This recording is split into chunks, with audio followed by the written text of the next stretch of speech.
Hello, ladies and gentlemen. How's it going? Welcome to another episode of the Duke's Dive. This is the Duke's Dive, and you're here. So I appreciate you being here. Thank you.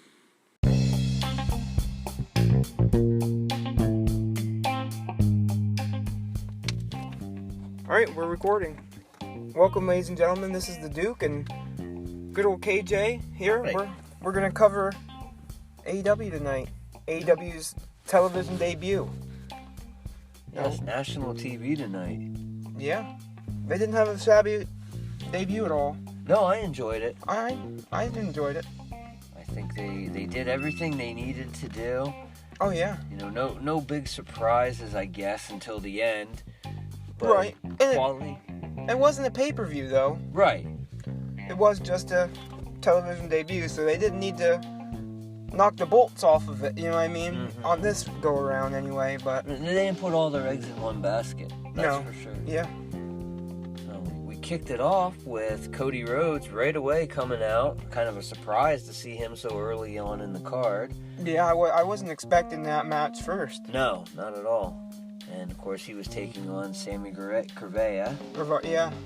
And Of course, the MLW up-and-comer, so we probably won't see him back on there, but, well, now that he's entwined with the AEW storyline, but, It's interesting, though, to think that they can just bring in somebody, and all the build for that was online. oh, yeah. So, I mean, that could happen again over and over again. See, that is a lot of the thing, and it's like, all the wrestling comes together, and it's like, you gotta watch this part here, and this part here, and this part here. I don't know, I don't think it would hurt them, because a lot of the people are following being the elite and stuff like that, but with all the wrestling we got going on, I fall behind on being the elite too much, I Yeah, guess. me too. I hate to admit it. I get that notification from YouTube, and I'm like, oh, I'll catch it later. I got this and that to do. And the next thing you know, it's next week, and I'm getting the next one. Yeah, absolutely. That's how I am, and it's like, I haven't caught up probably since before All Out. Yeah, and like you said, most of their storylines are budding from things that are happening on Being the Elite. Yeah, well, because up until this point, they didn't have TV either. Now they do. It'll be interesting to see where they go from here. Yeah, and what happens with Being the Elite? Will that become a television show itself? Or a segment during Dynamite. That would be cool. Yeah.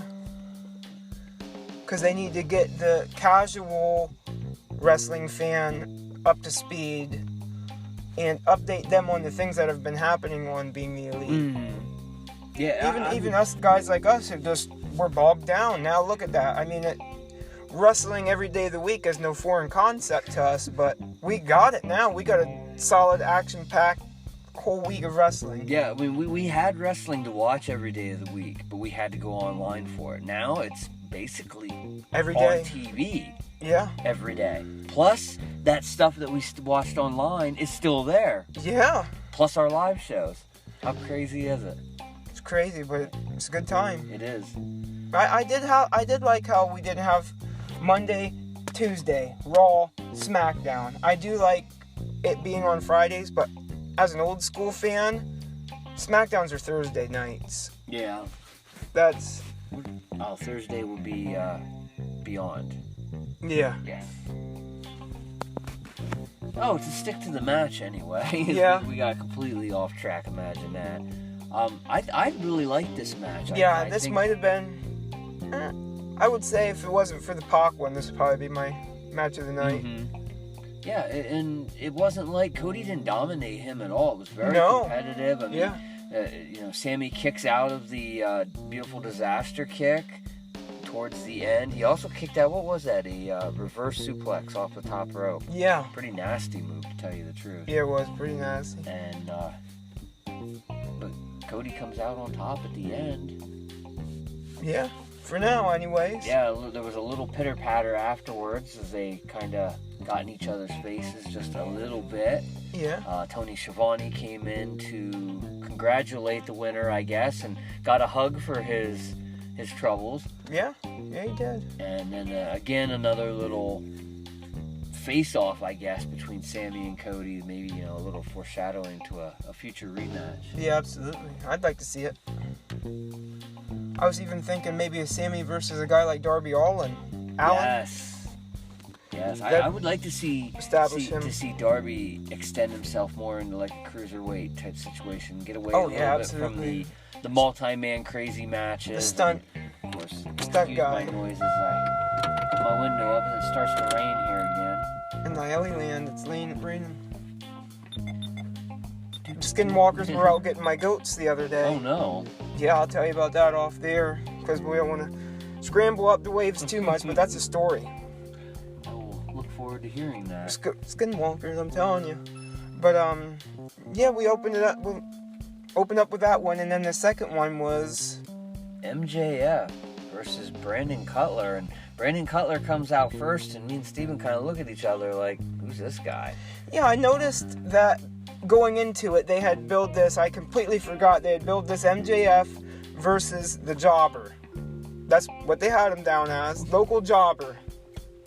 So when they announced Brian Cutler, I'm like, wait, I didn't think he was wrestling tonight. I'm confused.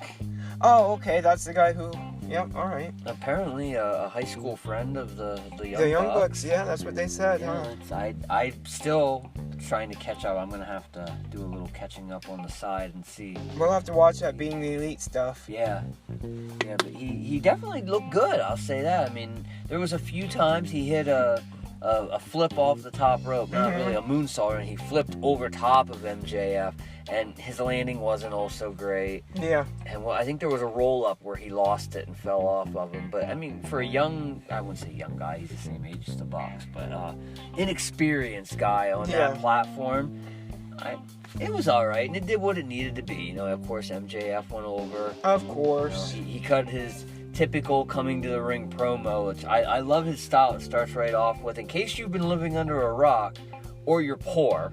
Or you're poor. He doesn't even have to do the typical insults about, you know, you drug-addicted people or anything like that. It's you're just poor. Compared to me, my God. You are poor. Yeah. I definitely think, MJF got over as that swarmy, rich heel. He was missing his partner in crime there, Richard Holiday, though. I do enjoy him with Holiday. Me too. He's a little bit more stomachable with Holiday. Anyways. Yeah, it was a pretty decent match. Yeah. Nothing remarkable from it, to tell you the truth. But No. he picks off the win with the Soul to the Earth submission. Yeah. I guess it would be the Code Red armbar if you want to go back to old school.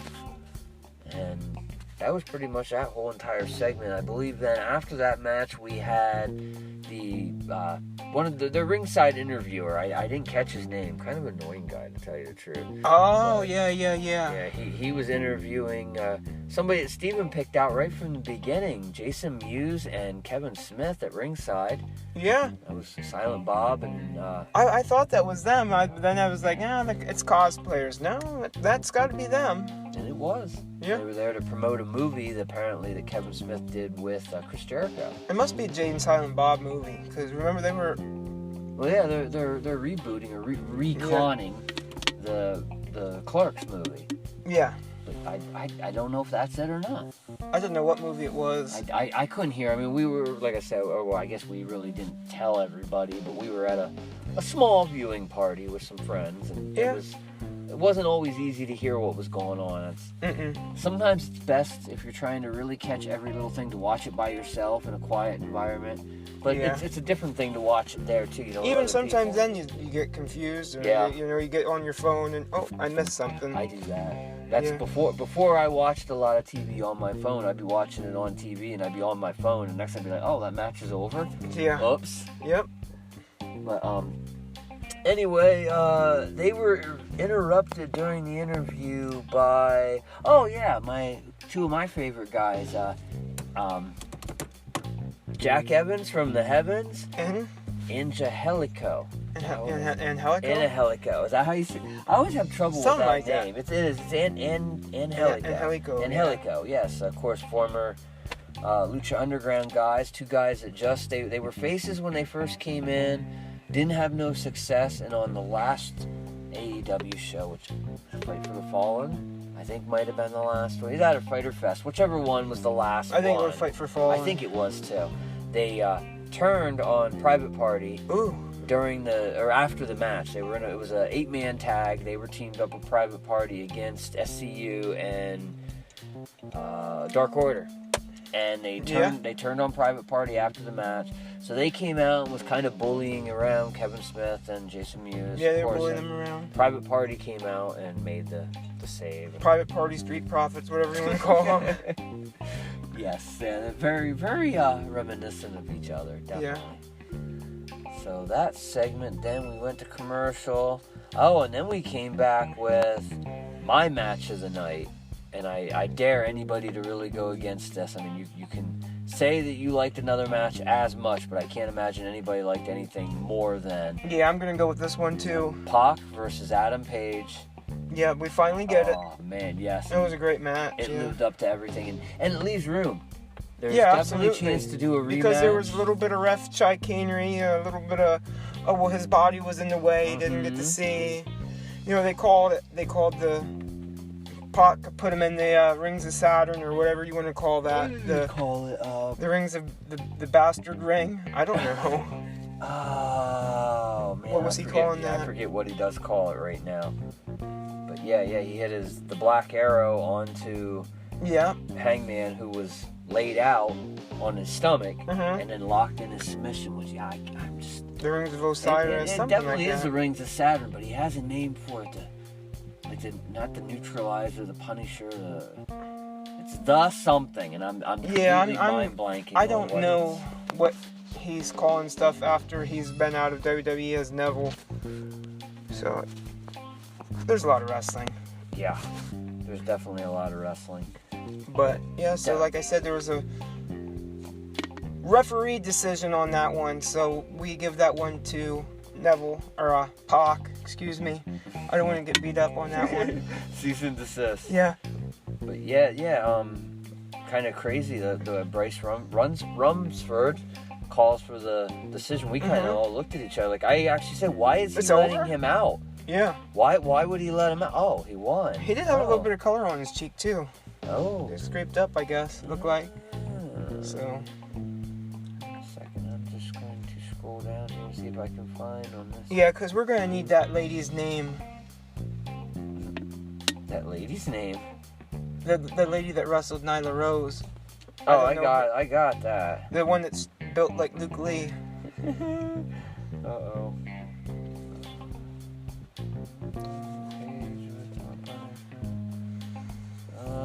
Was it Ray Ripley? Oh, the Brutalizer. Oh, the Brutalizer. Okay. Yep, that's what the Brutalizer. It's not the Rings of Saturn. It's not the Perry Saturn Plex. No. No more. It's now the Brutalizer. I like the Brutalizer. It works for him. Yeah, absolutely. He's a bastard. Yeah, he is. Pac the Bastard. Yep. Who absolutely did work for Pro Wrestling Guerrilla. Yes, sir. Now, I mean, it makes you wonder, does that move Pac up closer and closer to getting a That's title what shot? they said. All the wins and losses matter. Yes. Him and Chris Jericho for that title. Oh, wow. There's so much going on right now. Is that the only title? Is that right now? Is the only titles are the heavyweight title and the tag titles, correct? No, the tag titles aren't and the women's decided title. yet. The tournament's starting next week. But they are the established belts in the yes, AEW universe as the heavyweight, tag, and women's. Yes. Okay. Yes, sir. It's good that they didn't boggle it down with heavyweight, tag, women, and then 4 mid-card titles either. Right. So, I like that Not idea. everybody needs a belt. Yes. There's going to be a TV title and an internet title and a, internet wrestling TV title and, just... That's a really good segue because our next match was for the inaugural AEW Women's title. Yeah. Nyla Rose taking on Riho. Is that what is that? That is her name. Riho. And a really good match. I was very unfamiliar with the other lady going on there. Of course, we're very familiar with Nyla. Yeah, locally familiar with Nyla. Seeing her at PPW, Eclipse. She's been at Asylum. She's been at CCW. Atomic. Yes. Yeah, been all over this area. I mean, basically came from our region. Yeah, Maybe not absolutely. our area itself, but our region.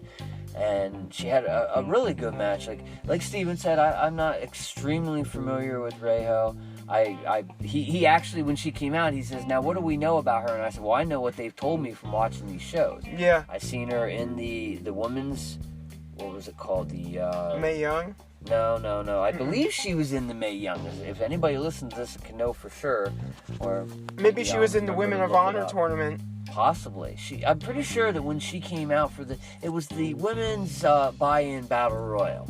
Okay. And I remember her being in that, and I believe she was in a 6-woman tag match it was her and another Chinese girl teamed up with Kong versus Nyla and 2 other women, which I believe was the woman that had to retire from the neck injury.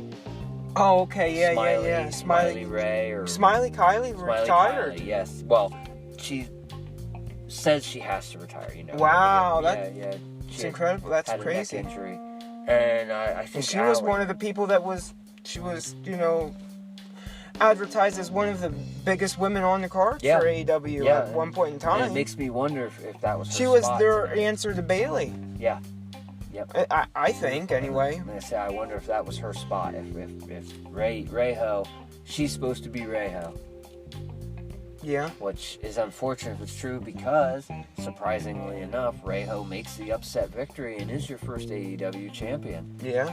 I'm really shocked by that. That one took me completely off guard. But, I definitely thought it was going to Nyla there. So it'll be interesting now. Because I wanted to see Nyla versus Kong. But I mean, we guess we could still. Yeah, we could do that as a number 1 contenders match down the line because on commentary for this match was Dr. Britt Baker. Yeah. So now I'm sure she's going to try to insert herself. So you look at maybe her versus Reiho for the title. Yeah. And then Nyla's got to find somebody to beat up to get another shot. She's got to take on Awesome Kong, yeah. That would be the way to build her up. It's just, I don't know. Cement her as that monster heel. Mm-hmm. If she does something that fucks up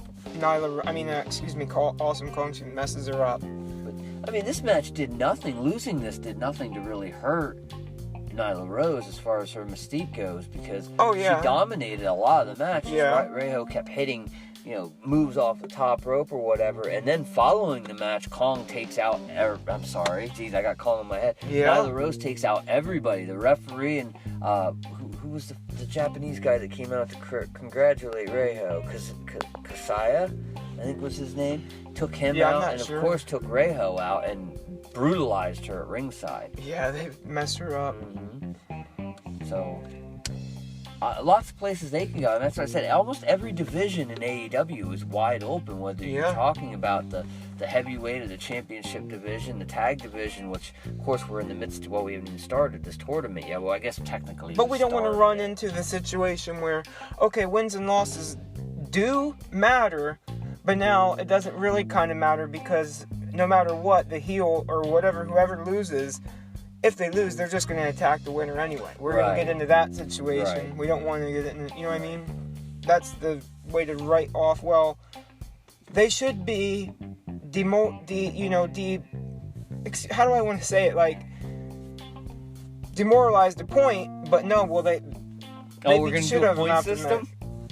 Well, no. Somewhere Jolly's head's exploding. Yeah. They should be, knocked down a peg because, according to AEW, wins and losses matter. There should be a ranking system. If wins and, like a group, like, say, Rope to Rope has. Yeah, Rope to Rope. A ranking, and if you lose, you're going to drop down the ratings. Yeah. Sorry, it's going to happen. That's what happens, yeah. That's what I'm saying, but you don't want to get, they should be down a peg or two because they lost, but no, they beat the shit out of them after the match, so. Right. See, the only way that maybe should count would be if Reiho would come out next week and say, I want Nyla Rose now. Then, okay, then. Personally, I feel like if you lose, and then you go down a point or whatever, and I'm not trying to say it's a point system, right, but I got you. They should go down another one if they attack the ref. Penalize the point. Here we go to that point system. They got a red card. Yeah. Isn't that one a point of I think it is. Cam's ideas they would get red cards for attacking or something? You don't have too bad of an idea there, but I don't know. He wanted to do it for Raybacks. Yeah, oh, Camp. Brother, there's no continuity there, brother. Anyways. So what are we moving on? Yeah, we're moving on to the... that moves us to Semi-main. that moves us to our main event of the night. Oh, it does? Yes, it does. Of course, as we had 6-man tag team action, the Elite, Kenny Omega, and the Young Bucks taking on the AEW champion, Chris Jericho, and Ortiz and Santana, the formerly and possibly still being known as LAX. We're not really sure. I've heard they're going to call themselves the Dead Presidents. I heard like 616 or something like that. I don't know. Let's just... When are we going to get that legend? Conan. No. I wonder. I wonder. I do. Is he still with TNA or Impact? Excuse me, God, I'm going back 5 years ago. Yeah, but, I mean, last I knew, he was like on the booking committee at Impact. So, oh yeah, did he stay there? I wish I could remember that. He's on MLW too. The last time I knew, he was. Yeah. Well, he got shanked, and now he was on the commentary. And I haven't watched in about a couple months, but he was embroiled in a storyline with Selena De La Renta. Oh, yeah, that's right. Yes. So I don't know how that ended up going. I haven't been watched in a couple months. You have to excuse me. I have to catch up. I have a lot of catching up to do on MLW. I tried to start that, but then I was like, oh, I'm so far behind. I think I have like 2 episodes of it saved in my list. Let's see. I know I have at least one from this past week. Well, at least it's, right there on YouTube. Yeah. Easy to check out, easy enough. Yep, I got episode 77 saved, which would be, I believe it was some kind of crazy cage match. Yeah, I think I'm... Bunkhouse Brawl, Jimmy Havoc. Yep, the Bunkhouse Brawl. Mance Jimmy Havoc versus Mance Warner. Yep. Where Casey Lennox does not know how to draw. She sticks to that wrestling book and the backstage interviewer stuff. I don't know when she's going to make her debut on MLW as a wrestling woman. I hope it's soon, though. And AJ Kirsch, the guy who has done some voice work for the latest WWE 2K19 game. He voices the main character on WWE 2K9 on career mode, has now taken over on commentary for MLW. Oh. So, not to digress away from this main event and talk about MLW, but yeah.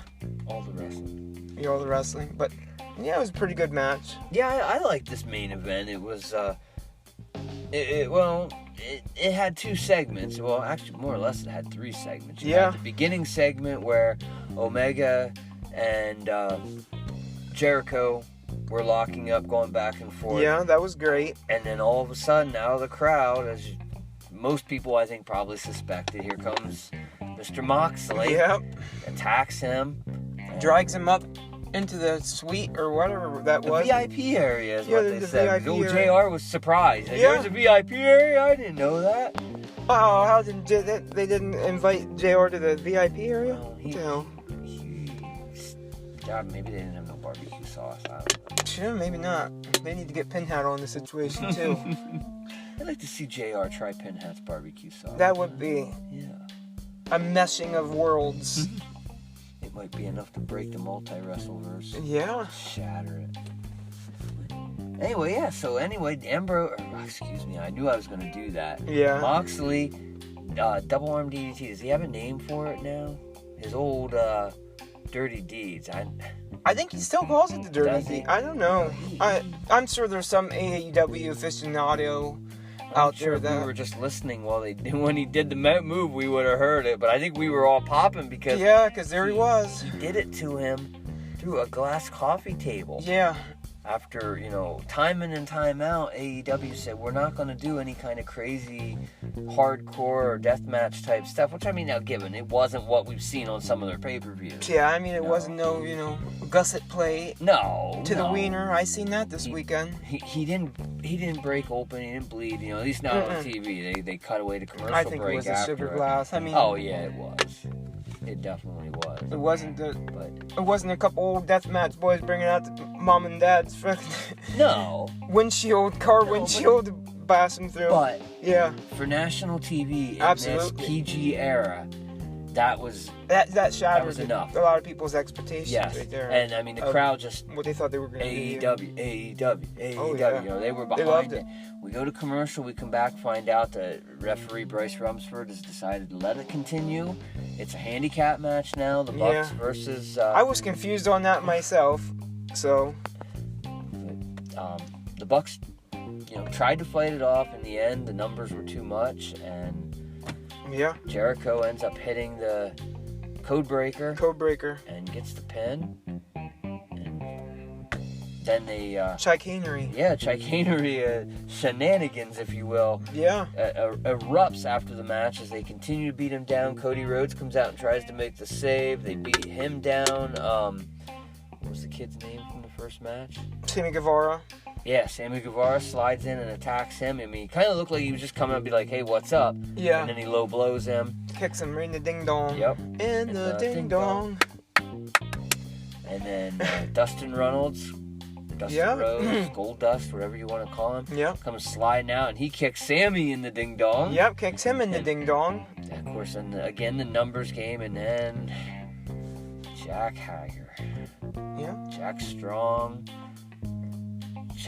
Jack Swagger. The real American. Is it American, whatever, comes out. Apparently joins this new stable that's... The Alpha Club you pegged it as, I would say. I mean, that's... Jericho had the shirts. I believe they weren't... Were they not Blackcraft shirts? That's it, yeah, Alpha I don't Club? know what's going the hell on with Blackcraft. Well, either which way. So I'm saying that it's not something that, like, New Japan owned the words. No. Because that's something you always got to think about. I mean, that's why we have the Elite instead of it being Bullet Club. And that's why we have the OG. Yeah. We won't touch on that. No, that makes me sick. That was one of my two things I did not like on Monday night. We need to talk about neither one of the two. No. Especially the first one. Especially the last one. Yeah, that's what I meant. It's number one on my list. Yeah. Oh, Lord. But, Poor Rusev. Poor Rusev. I guess we're going to talk about it. What's that?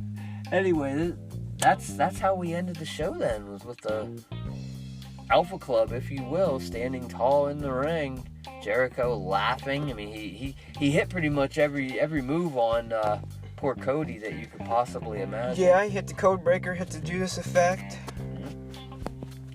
It's a wonder, Hangman didn't come out. Yeah, it is. It really is a wonder that Hangman. He was passed out from that bastardizer. What's that? Brutalizer. Yeah, the brutalizer. Well, it kind of reminds me of the way they keep ending NXT with Imperium coming out. But okay. See, these guys don't play off of each other. Oh, definitely. There's no original ideas in wrestling anymore. And they all play off each other. This whole Wednesday Night War thing, what's it need to be? I know it's a television war, but it was all right. It was a pretty decent show. Yeah, I liked it. I mean, there was things that they could have done, I think, differently, but it flew by. Yeah, it did. I was like, wow, I didn't even realize 2 hours were gone. Yeah, I mean, they were in commercial before the main event. And it just happened to be, for whatever reason, I looked at my watch and said, guys, it's 9:30. Yeah. It was 9:35.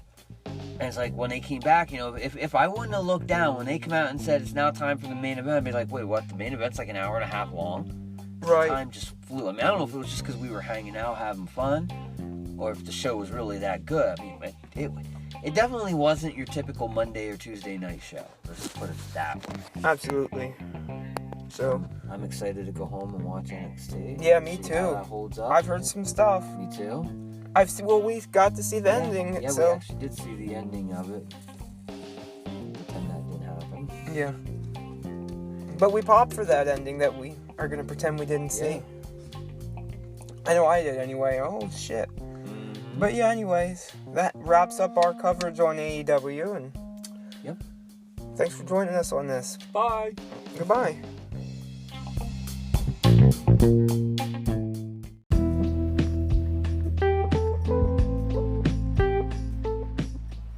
Alright, ladies and gentlemen, I'm tired of waiting around. I'm tired of letting you guys wait, so I just wanted to give my quick thoughts on last week's NXT real quick here before tomorrow night comes up, and I'm going to do it all over again and again and again, because you love it. But anyways, of course, last week's NXT started out with Adam Cole versus Matt Riddle.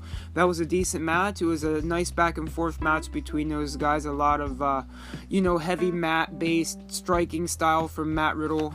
I like that kind of stuff. I really thought he was going to tap him out a few times there, but Adam Cole retained. I kind of thought that he used that cast, but I guess he said he didn't, but you know how that kind of thing goes. Now, the more interesting thing here is what happened at the end of the match. At the end of the match, we see the return of Finn Balor, the Prince of NXT, Prince NXT, King NXT. This guy was around during the beginning of Full Sail, and his title reign was legendary, and I'm going to touch on that a little bit more at the end of the show, because there's a little surprise there, and I just wanted to touch on some generations of NXT for those who are unfamiliar. But yeah, it moved on to Velveteen Dream cutting a promo challenging for the North American Championship against Roderick Strong, but it's just kind of weird because the way he said it, not the fact that he said it, but the way he said it, and it just came off so, how do I want to say, it just came off so blatantly out there. He was like, I got no problem taking on 3 men. I've never had a problem taking on 3 men before. It just, okay, you get it, but it was just a little weird. The next match was Candice LeRae versus Shayna Baszler. Of course, Shayna Baszler and the 4 Horsewomen there. One of the longer reigning NXT champions, up there with Asuka. She's been a champion for quite some time now, but this was for the NXT Women's Championship match. Now, I thought this would favor heavily Shayna Baszler, and it'd pretty much be a squash, but it wasn't, and Candice put up a really decent fight, more than I expected. She had a nice swinging neckbreaker off the top. It got some "This is awesome" chants. Candice taps to the clutch, unfortunately, but she almost broke out of it multiple times. But, of course, Shayna Baszler then regains her title. She retains, and hopefully we're going to see the feud of Shayna Baszler versus, what's her name? Rhea Ripley from NXT UK. That should be a really good one. I just noticed that using the Hulu this week instead of Netflix, WWE Network, it just got to the point where it was a lot of commercials and you couldn't skip any of them, and it was pretty much after every match. So Hulu's not without being a pain in the rectum as far as ads go, but I guess you can pay to not have ads if you do so feel inclined to pay to not have ads. But next up was our main event of the evening. It was a tag team match. It was the Street Profits versus the Undisputed Era, aka Red Dragon, for the NXT Tag Team Championships. The whole show kind of played like a small takeover. The Profits had a really flashy entrance. The crowd was super into it. They were giving their full support behind the Street Profits, who I assume would be leaving for Raw or SmackDown here real soon. And not to spoil anything, but we did see those guys, I do believe, at Hell in a Cell, and I do believe it is Tuesday morning when I'm recording this, so I do believe I seen those guys last night on Monday Night Raw. Like I said, this was a pretty decent tag team match. I really do like Red Dragon, aka Undisputed Era. I'm not too high on Adam Cole. Roddy, he's pretty alright, but out of all those guys, I like these. I like the Red Dragon the most out of Undisputed Era. Undisputed Era retained their tag team champions with their under over move, and just as the prophecy is fulfilled here with the Undisputed Era dripping in gold, out walks a returning Tommaso Ciampa, who was coming back from injury here, and of course, like I said, that he's gunning for the title now too. So to touch back on the Finn Balor thing, now we have 3 eras of NXT right here in front of us. We have Finn, who was like one of the first longest reigning champions. We have Tommaso Ciampa, who was in that middle ground between Finn and Adam Cole, and now we have Adam Cole. So you got 3 guys vying for that top title spot right there. You got Adam Cole, you got Finn Balor, and you got Tommaso Ciampa. So I mean, you can't really even go wrong at this point in time with that. So I'm excited to see what happens tomorrow night.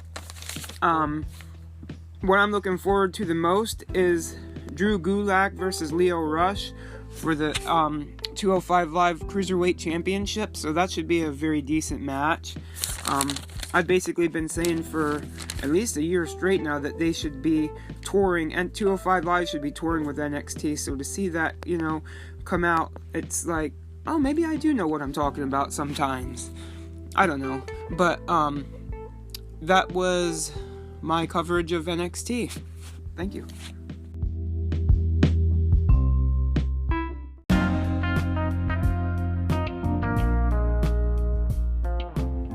And I didn't want to talk about it too much here for too long, but I did just want to cover a little bit of Hell in a Cell here this past weekend. I thought it was a pretty good event. I think there's a lot of people who didn't like it, or they didn't like the ending, or they didn't like the finish of, the Hell in a Cell, or, different things like this, but I don't know. And I also think that there's a lot of people who just want an excuse to watch AEW. To me, I don't think you need an excuse. If you want to watch it, just watch it. Now you're catching up to all of us people who've already been watching wrestling every day of the week. You know what I mean? So you see our conundrum. If we don't want to watch Raw or SmackDown, we don't have to. We can watch something else. There's other stuff on. And now there's, televised wrestling on every day of the week. So, go watch AEW. You don't need an excuse to watch it. You don't need to sit and watch and nitpick the WWE as an excuse to watch All Elite Wrestling. Like, All Elite Wrestling is awesome by itself. If you want to watch it. But I really enjoyed Randy Orton versus Mustafa Ali. To me, the match of the night was Becky Lynch versus Sasha Banks. Charlotte versus Bayley was pretty good. And of course, let's talk about that controversial. Well, yeah, I do know. I do like the women's tag team championship match, and I do like how Asuka come back with the Mist as a tribute to like people like the Great Muta and such. But so I super like that. I like that, and she did that last night on Monday Night Raw. But that was also kind of weird, and I'm not too happy with the whole Rusev and Lana cheating on Rusev thing. I don't like that story at all. I also don't like this whole Tyson Fury boxing thing. Like, I've seen it. We've already done this with Stone Cold Steve Austin and Mike Tyson and Shawn Michaels. Yep. We already seen it with Floyd Money Mayweather and The Big Show. Seen it. Been there. I've seen Braun Strowman get rocked by Brock Lesnar when they got a little stiff with each other. I don't know. I have absolutely no interest in seeing Braun Strowman wrestle or fight some boxer. I'm not a boxing fan, so I guess I don't see the mystique behind it. Whatever. But yeah, to touch on the ending of The Fiend versus Seth Rollins. Now, of course, I don't think that that's the best way that they could have done that match. But at the same time, I understand where it was coming from. I mean, The Fiend ate like 15 curb stomps in a row, and then you hit him with a steel chair, and then you put a ladder on him and hit him with the ladder. Then you put this ladder you hit the steel chair off the ladder off of his head, and then you take a sledgehammer and you hit the steel chair off the ladder off of his skull. With them being, freshly partnered with Fox, it's not a good look with all their company past with head trauma and concussion to show that this man just ate 15 curb stomps in a row and got hit in the head with a sledgehammer and the match went on. That kind of looks bad on the referee's part. Like, that dude's not going to get up after he got hit in the head with a sledgehammer.